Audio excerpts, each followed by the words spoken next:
Do you think Gukurahundi was a genocide? Of course it was. It was nothing else other than genocide.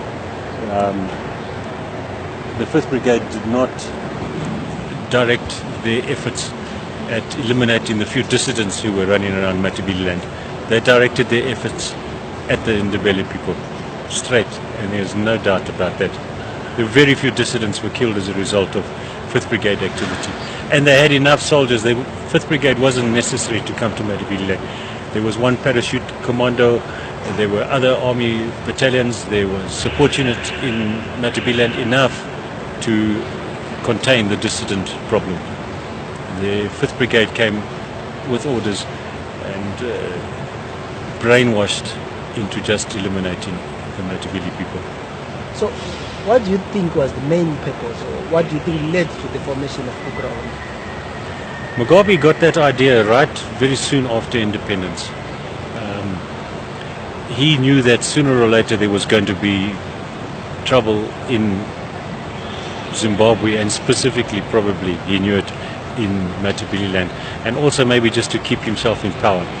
But it was just mainly to eliminate, as I've said, the Matabele people, to try and cower them into submission, because they were voting for Nkomo and Zapu.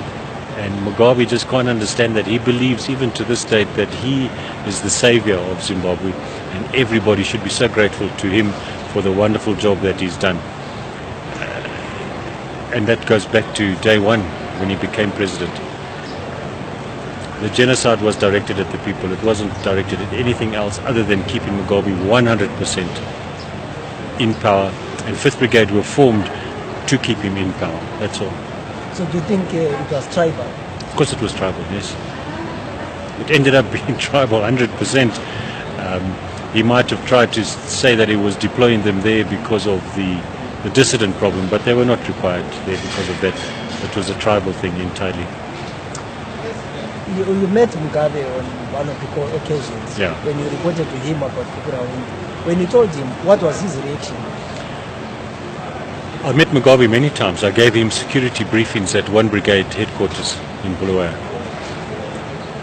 And whilst I would not, during the briefings, I would not talk directly to him because he had the CIO big shots, Shiri Uru, who's now deceased, would sit next to him. Parent Shiri would be there. Chinenge, as he was back then, the army, the 5th Brigade, the 1 Brigade commander, as a brigadier, he would be there. They would intercede if I was saying things that they didn't want me to talk to Mugabe about. Like, for instance, that the 5th Brigade are going crazy and they are murdering innocent people. Everybody around Mugabe would stop him even having to think about that. They would say, no, there's nothing like that, Chef. This is all propaganda and stuff like that. But Mugabe knew. He knew what was going on. I reported through CIO channels to headquarters in Harare, and headquarters would brief Mugabe. He knew exactly what was going on in Matabeleland and in the Midlands where Gukurahundi were operating. Maybe briefly take us through your day's work at that particular time. Would you go with these guys? Would you attend to cases? And what was your relationship with the 5th Brigade?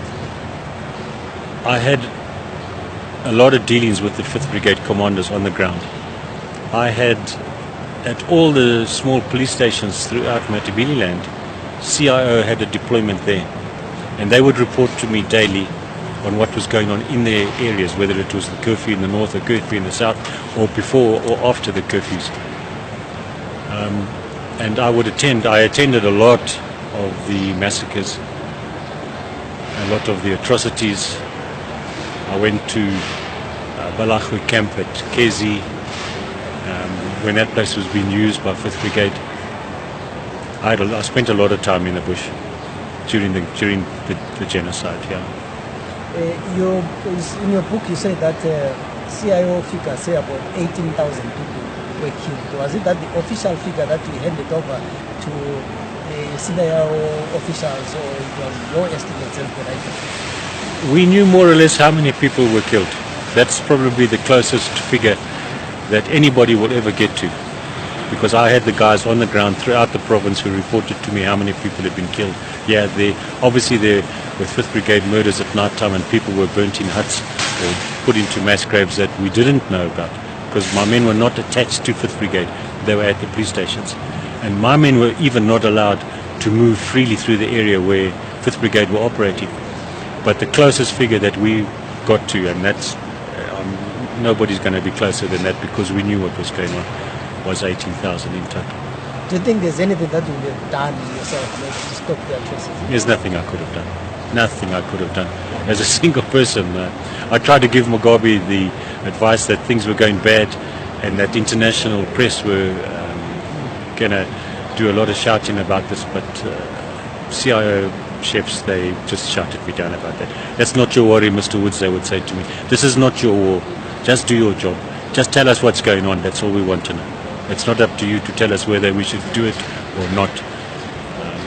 There's nothing I could have done. If you look at the methods, what kind of methods were they studying? Because people always talk about different methods that they used. As someone who was following what they were doing, what were the methods that they were using to basically kill the people? 5th Brigade would kill anybody, especially men, that they would think would be of military age. But that doesn't mean they didn't kill old men. They killed women, they killed men. A lot of people of the impression that 5th Brigade would go to long lengths to interrogate people and hang them up by their testicles or slowly torture them to death. That didn't happen. That didn't happen so much.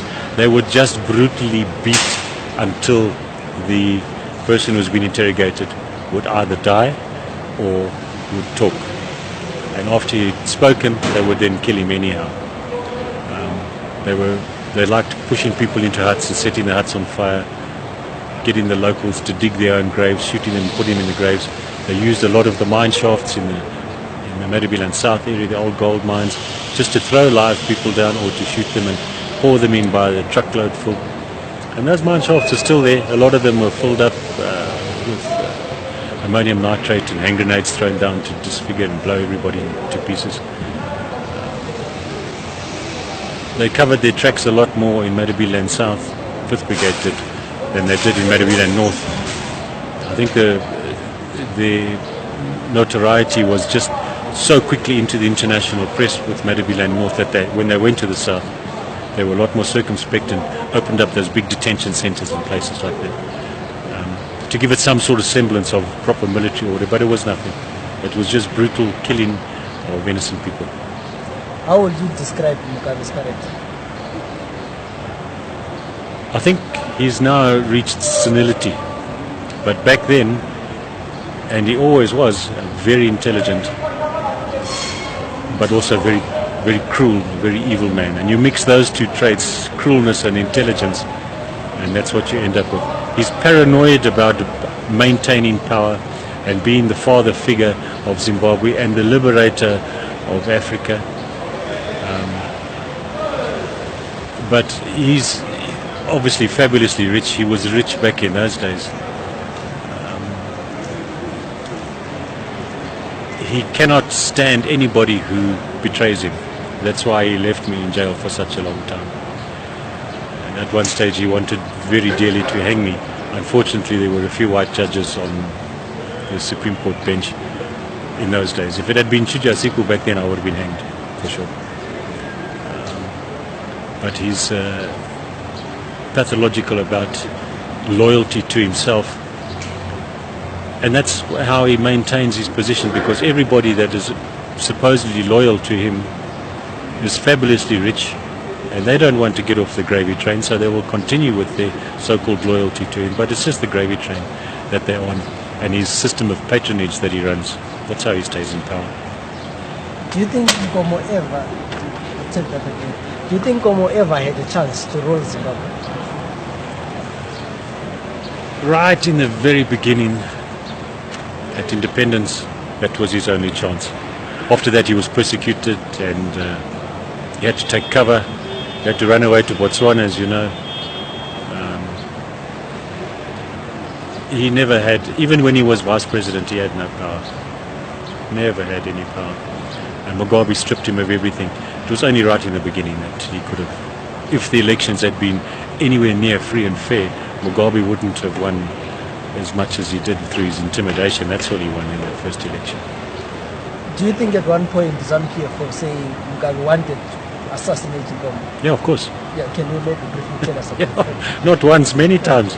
That's why he ran away to Botswana, because he got the message that he was going to be assassinated. 5th Brigade during the Matabeleland North curfew went to his house in Pelindaba to assassinate him. He wasn't there, so they shot, I think it was 2 people on the street, and his bodyguards and his driver. But yeah, for sure. He was definitely on the hit list. Number 1, Mugabe even said it, cut the head off the snake, because he called him a snake. We have to cut the head off the snake. And 5th Brigade, you didn't play. They didn't play. You used to go to these joint operation command meetings. Every single morning. Yeah, and you sit there. What was the discussion? I mean, what were the people talking about? Well, that was in the Jock in Bulawayo. So obviously in those days it was, the discussions were, every morning there was a situation brief which I had to give on what had happened the night before, with the dissidents and that kind of stuff. I was not allowed to brief that 5th Brigade have just killed so many people at such and such a place. That was not part of the briefings. That was not part of the discussion. But that would be discussed in our own CIO briefings, which was separate from the Jock, But that was it. It was the war. They called it a war in Matabeleland. That was what was being discussed, and who was being deployed where, which area was frozen, because the 5th Brigade operated in frozen areas. There was no movement, not even normal military. They were not allowed to enter the areas where 5th Brigade were operating, because they didn't want everybody to see what they were up to. CIO even, we couldn't move freely. We had to report to the 5th Brigade commanders on the ground. And, of course, they would let us drive around because they thought that we were all loyal and working with them. They didn't know that, obviously, that I was a spy. So, at that particular time, did you have a feeling that the whole ZANU-PF machinery was behind Gukurahundi? I don't think all of the ZANU-PF hierarchy approved of what was going on. People like Sankala, he knew. Monangagwa, Shiri Huru, all of them, they knew exactly what was going on.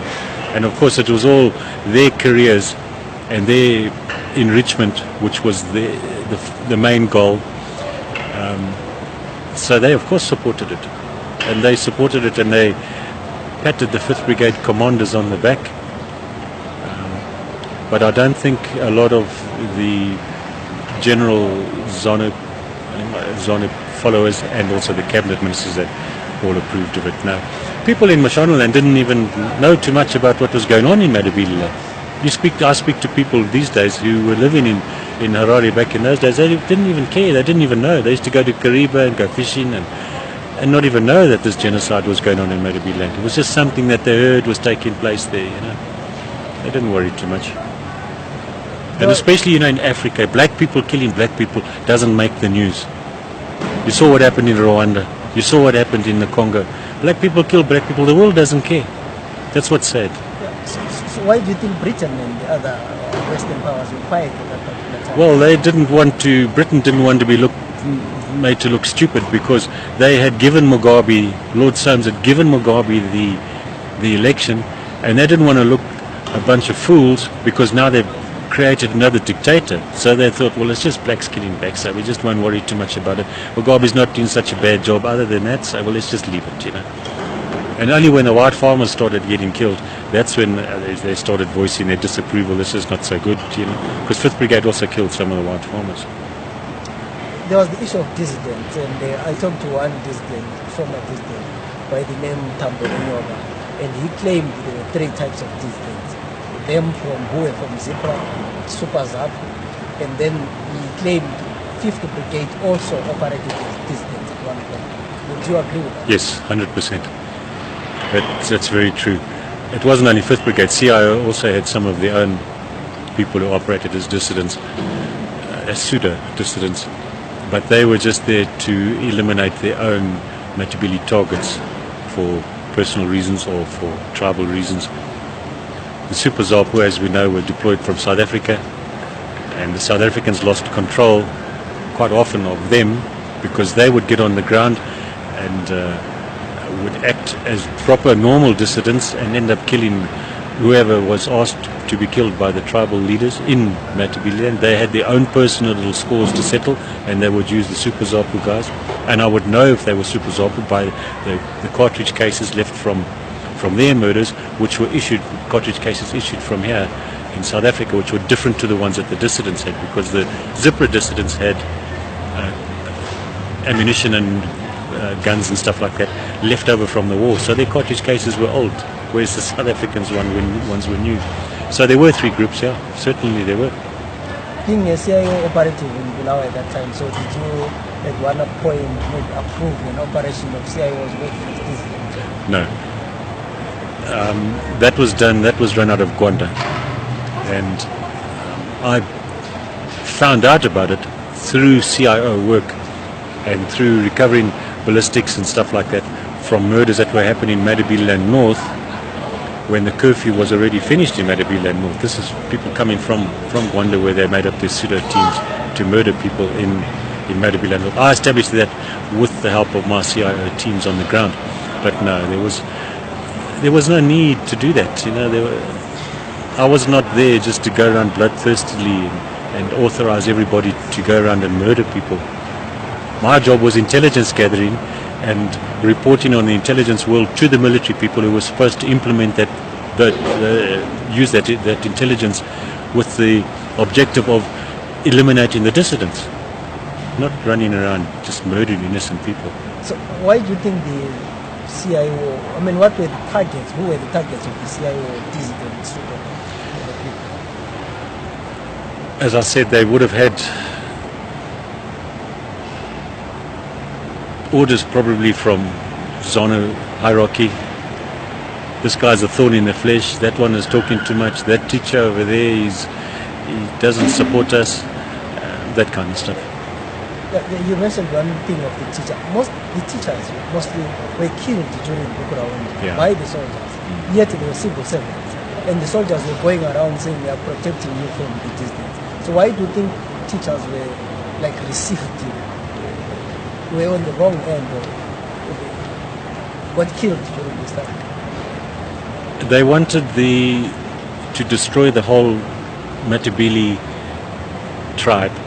So first of all, if you get rid of all the teachers, then the children are going to stay uneducated. They're going to battle to get a decent education if the teachers are not there, and the teachers would pack up and all go back to town. Most of the schools were also closed during Gukurahundi. During the curfews, the schools were closed. So they were obviously targeted for that reason. And also teachers being liberal thinkers, they also didn't just toe the party line. That's